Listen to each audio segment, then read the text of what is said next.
தங்களுக்கு வணக்கம். பிரச்சனைகளை, சவால்களை 2 வகைகளாக மட்டுமே எதிர்கொள்ள முடியும். எப்படி? ஒன்று ஃபைட், மற்றொன்று ஃப்ளைட். அதாவது எதிர்ப்பது ஒரு வகை, எகிரி குதித்து தப்பி ஓடுவது மறுவகை. நீங்கள் எந்த வகை யோசித்தது உண்டா?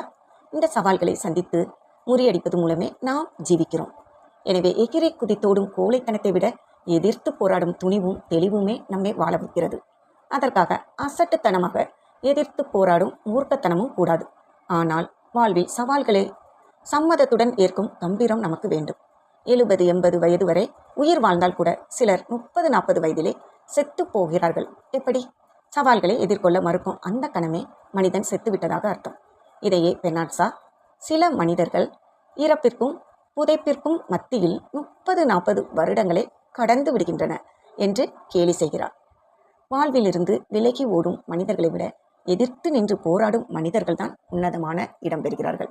அடிமை இந்தியாவில் அடிமைத்தனத்தை நிராகரித்து எதிர்த்து நின்ற மகாத்மா காந்தியை தான் 500 ரூபாய் நோட்டில் அச்சடித்து கொண்டாடுகிறோம். கோழைகளை அல்ல. வெளியேற விரட்ட கப்பலையும் விமானத்தையும் கையாண்ட வஉசியையும் நேதாஜியையும் சிலை வைத்து சிறப்பிக்கிறோம். எனவே வாழ்க்கையின் சவால்களை சந்திக்க தயாராகுங்கள். வெற்றி நிச்சயம். பிரச்சனைகளிலிருந்து அர்ஜுனன் தப்பியோட நினைக்கும் போதுதான் பகவத்கீதையே பிறந்தது. அவனை கிருஷ்ணர் தப்பி ஓட அனுமதிக்கவில்லை. ஒன்று புரிந்து கொள்ளுங்கள்.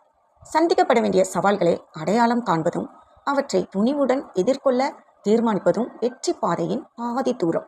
ஜெயித்தல் என்பது மீதி தூரம் மட்டுமே. பண்ணையார் ஒருவர் ஏழை விவசாயிக்கு கடன் கொடுத்தார். பண்ணையாருக்கு விவசாயியின் அழகான பெண்ணின் மீது ஒரு கண்.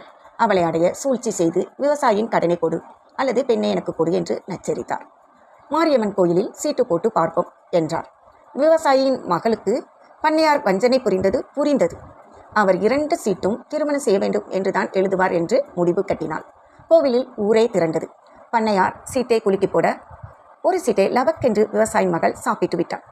அடடா, அந்த சீட்டில் என்ன எழுதியிருந்தது என்பதை எப்படி கண்டுபிடிப்பது என்று ஊர் பஞ்சாயத்து கேட்டது. உடனே அந்த பெண், இதில் என்ன கஷ்டம், அந்த இன்னொரு சீட்டை பாருங்கள், நான் எடுத்த சீட்டு அதற்கு எதிரானது என்றால் அந்த புத்திசாலி பெண். பண்ணையாருக்கு அசடு வழிந்தது. இன்னொரு சீட்டில் திருமணம் செய்து கொள் என்று வந்ததால் முதல் சீட்டு திருமணம் வேண்டாம் என்று ஊர் முடிவு செய்து தீர்ப்பு வழங்கியது. சவாலை நாம் சந்திப்பது என்று முடிவு செய்துவிட்டால் எப்படி சந்திப்பது என்கிற முறை நிறைய தோன்றும். என்ன நண்பர்களே, பிரச்சனைகளை பார்த்து எதிர்த்து போராட முடிவு எடுத்து விட்டீர்களா? அப்புறம் என்ன, சவாலை சமாளிக்கும் திறன் உங்களுக்குள் வந்துவிட்டது. இனிமேல் என்ன, வெற்றி மேல் வெற்றிதான். வாழ்க்கை நிக்கட்டும். நன்றி. மீண்டும் சந்திப்போம்.